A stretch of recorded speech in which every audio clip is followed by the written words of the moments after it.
I've got 4 sisters and 1 brother. None of them have ever ridden a horse before in their life. Yeah. But my dad had a bit of land at home and he was a builder and he decided he'd get a horse and he bred from it. So there's a picture of me and a horse when I was 2. From about the age of 12 to 13, I started to cycle, during my summer holidays, 25 miles every day to go and ride racehorses, exercise. That's how much I wanted to do it, So I became a jockey because I loved horses, I was riding out this morning in John O'Neill's and that's because I like riding horses. I like horses, I like being around them.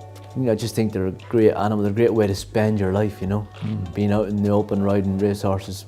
I never did a day's work in my life, it's amazing. Yeah. The only time I ever felt really confident or really competent was actually when I was on a horse. Really? Before it, afterwards, not so sure.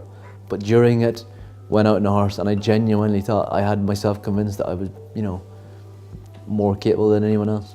Your love of Arsenal is well known. How did this love of Arsenal begin? I started when I was 5, 1979, they won the FA Cup and obviously they were playing in the yellow strip and but they had a lot of Irish players, the likes of Liam Brady and Frank Stapleton and Pat Jennings and so they had a pretty strong Irish contingent, so it kind of went from there. But look, we were spoiled, the invincible team, that had Thierry Henry or Patrick Vieira or even the likes of Gilberto, Sol Campbell. But you couldn't go to the stage of saying we need a change of manager? Look, I have a lot, I'd like someone else to make that decision. I'd like Arsene to be able to make that decision himself. Yeah. But it's pretty much the same old. Yeah. And you can't keep relying on players that don't produce, because if they don't produce for you, it's your neck on the line. You're the one that's getting the blame. So if it was me personally, I wouldn't be taking the blame from them. I'd be out in some of them, you know what I mean? Because you made that decision for yourself, obviously.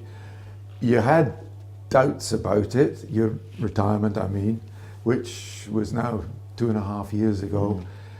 You had doubts, even right to the end, didn't you? I still have doubts. I have doubts all the time. You come to this time of the year when you go and ride some of the nice horses, like some Malella Rocco that was placed in the Gold Cup last year, and you think, I'd like to be still doing it. But it was one of those decisions where I sort of had always planned it. I didn't want to ever think that someone would think I wasn't as good as I once was. I wanted to go out when I was still champion jockey. It was my 20th year being champion jockey, and as a sports person, the most difficult decision is the hardest one, and that's walking away when you're still successful, But I'm quite stubborn and I knew it was the right thing, and look, to this day it was probably the right thing, because at some point in a sports person's career there comes a dip, when they're not as good as they once were, and I didn't ever want that to happen. I wanted to beat that.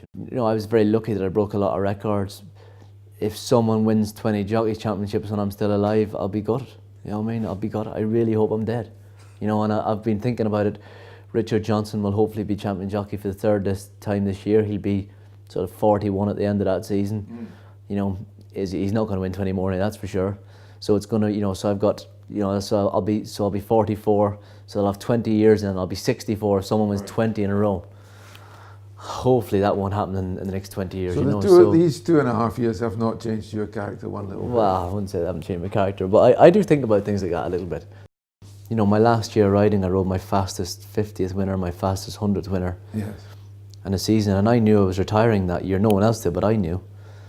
And I said to my wife after I rode my fastest 100th winner, I said, this is the first time in my life I actually think I'm getting the hang of this. Now, whether I was trying to convince myself, make myself happy, make myself feel a sense of achievement because I knew I was going to be retiring at the end of the season, but I genuinely thought I was, because I'd ridden my fastest 100 winner, so I've spent 20 odd years trying to do something, and all of a sudden at the end of it I'm statistically getting better.